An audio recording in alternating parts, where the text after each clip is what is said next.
దేవర song ఎలా ఉందన్న second single? అన్న బాగుందన్న, విన్నాను, రీసెంట్గా వచ్చింది, బాగానే విన్నానన్న, బాగుంది. అంతే ఎలా ఉంది ఎన్టీఆర్ జాన్వీ కపూర్?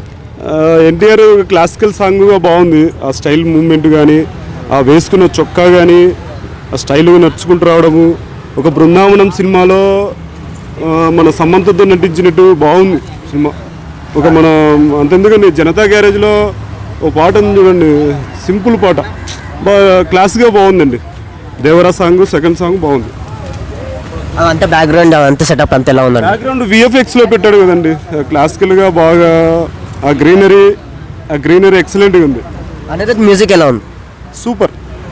మళ్ళీ ఓవర్గా లేదు, మరి అంత ఎక్స్పెక్టేషన్ చేసేంత లేదు కానీ, బట్ బాగుంది. ఎన్టీఆర్ ఫ్యాన్కి సాంగ్ నచ్చుతుందను? అప్రోచ్మేట్లీ మేబీ నాకు నచ్చకపోవచ్చు కానీ ఎన్టీఆర్ ఫ్యాన్స్కి కంపల్సరీ నచ్చుతుంది. సో బ్యాక్గ్రౌండ్ గ్రీనరీ అనేది బాగుంది. ఆ గ్రీనరీ కానీ, ఆ మూమెంట్, మన ఎవరో జాహ్నవి, సో శ్రీదేవి కూతురు అయినటువంటి జాహ్నవి మన సీనియర్ ఎన్టీఆర్తో మనవడైనటువంటి జూనియర్ ఎన్టీఆర్ ఇద్దరు కలిసి నటించడం వల్ల సీనియర్ ఎన్టీఆర్ శ్రీదేవిని చూసినట్టుంది. సో ఒకప్పుడు వేటగాడు సినిమా టైప్లో ఉంది. ఎన్టీఆర్ డాన్స్ స్టెప్స్ ఎలా ఉన్నాయి? నీట్గా చేశాడు సింగర్, క్లాసికల్గా సింపుల్గా బాగా చేస్తాడు. ఎన్టీఆర్ డాన్స్ పేరు పెట్టడానికి లేదండి, సూపర్ బాగా చేస్తాడు. జాన్వీ కపూర్ షూట్ అయింది, ఐటమ్ సాంగ్స్ లాగా ఉంది కదా. సో ఐటమ్ సాంగ్ అని కాదు, కొంచెం ఏంటంటే ఆమె బాలీవుడ్ యాక్టర్ కదా, సో బాలీవుడ్ యాక్ట్రెస్ కాబట్టి షీఈస్ డూయింగ్ లైక్ దిస్, అంటే ఎక్స్పోజింగ్ అనేది కొంచెం మామూలు.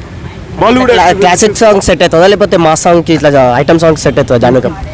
సో దేనికి సెట్ అవుతుంది అంటే రెండు దానికి సెట్ అవుతుంది. ఇప్పుడు దేవర సాంగ్ ఓవరాల్ ఎలా ఉందన్న? సూపర్.